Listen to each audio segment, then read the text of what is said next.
12 y 28 minutos de la mañana vamos a hablar de una enfermedad que seguramente ustedes no han oído, pero cuando les contemos los síntomas sí que seguramente también van a identificar a alguna persona que pueda padecerla. De momento nosotros les decimos que esta enfermedad, que se llama prosopagnosia, también conocida como ceguera facial, la padece una persona muy conocida que es Brad Pitt. Vamos a analizar los síntomas, las causas con el doctor Asier Gómez. Él es especialista del Departamento de Neurología de la Clínica Universidad de Navarra. Bienvenido, doctor, ¿cómo estás? ¿Qué tal? Muy bien, muchas gracias. El nombre, si analizamos la palabra prosopagnosia, ya vamos a saber en qué consiste esta enfermedad. Sí, exactamente. Viene del griego la primera parte, que es prosopo, que significa cara, y la segunda parte, que es agnosia, que significa una dificultad para interpretar un estímulo de cualquier tipo. Que en este caso, si juntamos las dos partes, va a ser un estímulo facial, ¿no? ¿Es una enfermedad rara? ¿Tipificada como rara? No es muy frecuente. La verdad que los estudios dicen que más o menos lo puede padecer hasta un 2% de la población, que si pensamos en Castilla-La Mancha, pues quizás sean unos 40.000 personas. Pero es verdad que también hay mucha gente que quizás pueda tener cierta dificultad, pero no va al médico por ello. En realidad, luego en la práctica clínica no es algo que veamos con mucha frecuencia, pero bueno, seguramente hay mucha población que lo puede notar en cierta medida y tampoco le da más importancia o no lo consulta. Leíamos algunas entrevistas sobre Brad Pitt y él hablaba de esa sensación que a veces le producía encontrarse con personas que ya había visto en más de una ocasión y que no reconocía. Ahí empezaron a aparecer esos síntomas. ¿Tú realmente ves a esa persona, aunque la hayas visto más veces, y no sabes quién es? Bueno, en realidad no lo reconoces por la cara. Por la cara, sí, sabes quién es, su nombre y todo eso, pero sus gestos... No, pero sí es verdad que puedes reconocerla por otras características, y de hecho, por ejemplo, sí que recomendamos a los pacientes que se fijen en otras características, la forma de andar, la forma de vestir, el peinado, sobre todo con personas que son cercanas, ¿no? Entonces, darles pistas que les haga la voz, por ejemplo, que les hagan reconocer. Tiene que producir una sensación de ansiedad absoluta, pues muy incómoda, a la persona que la padece, porque se está encontrando con alguien que reconoce, pero que no es capaz de identificar al final. Absolutamente, y eso es verdad que puede crear ansiedad y dificultades sociales. Imagínate, tú te encuentras una persona y puedes hacer algo que socialmente pues no esté bien, no preguntarle por una cosa que deberías conocer o reconocer, y eso pues... Claro, porque esa persona a lo mejor en ese momento pasa de ti, no te dice ni hola, a lo mejor te la cuentas, se lo digo porque a lo mejor incluso se han encontrado ustedes en su pueblo algún vecino que es de toda la vida o que lleva mucho tiempo sin ver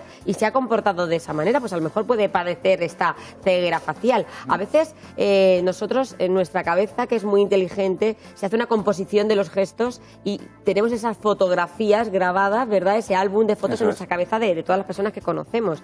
Incluso nos pasa cuando vemos a personas de color, por ejemplo, que nos parecen todos iguales, o las personas que, por ejemplo, son de nacionalidad asiática, también para nosotros son todos iguales, pero sin embargo vamos a saber identificar signos que les hacen diferentes. Efectivamente, ¿no? Pero esto, ya digo, las personas que padecen este problema pues tienen mucha dificultad para eso, ¿no? Es verdad que algunos de ellos también tienen problemas para diferenciar emociones, otros no, también, como en todo hay grados, ¿no? Pero, por ejemplo, las personas que además tienen problemas para identificar emociones, se añade una dificultad añadida. Por ejemplo, si tú no sabes si una persona tiene cara alegre o triste, claro, pues no saben identificar el gesto, la expresión. Eso es, la expresión que tiene. Entonces también te puede de nuevo poner en una situación incómoda respecto a eso. Entonces, lógicamente, las personas pues van a tender a retraerse más, ¿no? ¿Y qué causa esta enfermedad? Pues básicamente las diferenciamos en dos tipos. Unos, las que son adquiridas, por ejemplo, la más frecuente es que hay personas que han tenido un ictus en una zona concreta del cerebro que se encarga de esto. También. Ictus, traumatismos, incluso a veces alguna enfermedad neurodegenerativa. Y luego también es interesante que existe lo contrario, es decir, que se ve, por ejemplo, en personas con epilepsia, lo que se conoce como hiperfamiliaridad. Es decir, que te piensas que conoces a todo el mundo. Claro, efectivamente, ¿no? Entonces eso se ha visto sobre todo en personas con epilepsia, que tienen el foco de la epilepsia pues en las mismas... Y a lo mejor saludas a alguien que te encuentras por la calle y no lo has visto en la vida. Como si fuera tu hermano. ¿Sí? Sí, pasa. Pero en ese caso yo creo que emocionalmente te hace sentir mejor.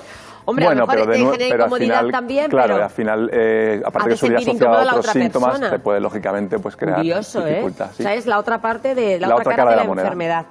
También estáis viendo en consulta pacientes que han tenido el COVID y también desarrollan estos síntomas. Pues lo hemos visto, hemos tenido algún caso, además específicamente ¿A qué recuerdo... no afecta el COVID? Vamos a preguntarnos ya. Pues eso también nos preguntamos nosotros, ¿no? Pero curiosamente yo vi una persona en la consulta que le pasaba esto. Además, le estudiamos bien, no llegamos a ver ninguna lesión a nivel cerebral a la que le atribuimos, pero la verdad que la persona lo decía claramente. Había tenido el ¿no? COVID y ella se encontraba a partir con del COVID síntomas. había notado estos síntomas, recuerdo con una vecina de su casa y demás, o sea que puede ocurrir. ¿Y qué tratamiento tiene?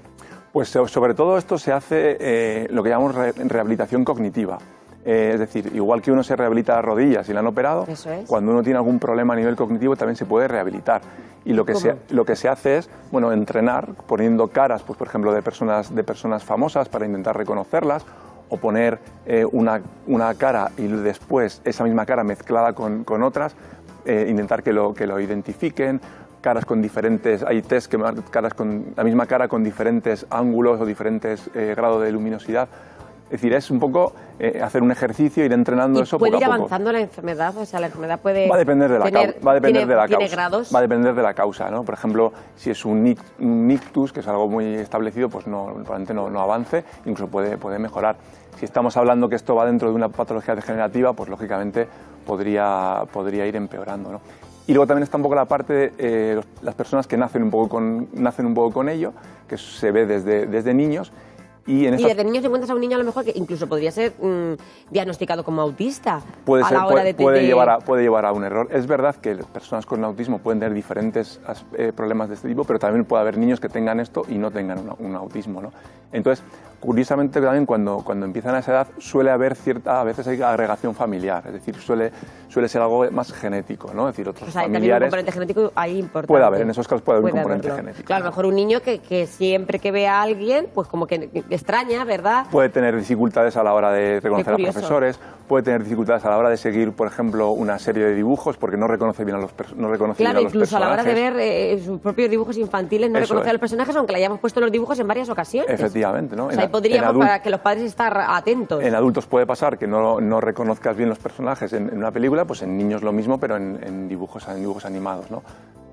Claro, esto tiene un componente también neurodegenerativo, entonces también tiene que ver un poco con enfermedades tipo Alzheimer, Parkinson. En algunos casos, Parkinson quizás no tanto, pero sí que en algunos casos enfermedades, pues eso, todo tipo Alzheimer podrían... Claro, no es lo habitual, pero porque puede también relacionarse aparecer. También incluso con lugares, ¿verdad? Que se te olvidan algunos lugares en algunos casos de la enfermedad. No sería tanto prosopagnosia, pero bueno, efectivamente, cuando la prosopagnosia aparece en el contexto de una enfermedad neurodegenerativa, desde luego van a ir apareciendo pues otro tipo de síntomas. Que tú estés en un lugar, que hayas estado, por ejemplo, en una playa concreta o en una plaza de un pueblo y no lo reconozcas. Como te digo, la prosopagnosia está muy centrada en el tema facial, pero puedes tener otras agnosias, como te decía antes. Otras agnosias, de ahí el nombre. Esos que no te permitan reconocer lugares, que no te permitan reconocer un objeto con el tacto, por ejemplo. El tratamiento es ese ejercicio que tú decías, rehabilitador, y tampoco hay otro tipo de tratamiento. Es entrenar lo que tu mente. También es importante que, por ejemplo, conocíamos el caso de Brad Pitt, este tipo de visibilizaciones nos permiten también que la enfermedad como que parezca que está más ahí. Desde luego, eso puede hacer también que gente que lo note pues pueda acudir a nosotros, y también eso nos ayuda, pues, por ejemplo, con los neuropsicólogos, que tienen un papel muy importante en esto, pues también a poco a perfeccionar las técnicas y los tratamientos, ¿no? Bueno, pues muchísimas gracias, doctor Asier Gómez, especialista del Departamento de Neurología de la Clínica Universidad de Navarra. Era una enfermedad que yo creo que pocos conocíamos. Quédense con el nombre, prosopagnosia, tiene que ver con esa falta de no identificar, de no saber quién es la persona que tenemos delante. Lo importante es que esta enfermedad ya está estudiada, está analizada y que se puede tratar. Gracias, de verdad, doctor, que tengas una buena mañana. Continuamos en Estando Contigo.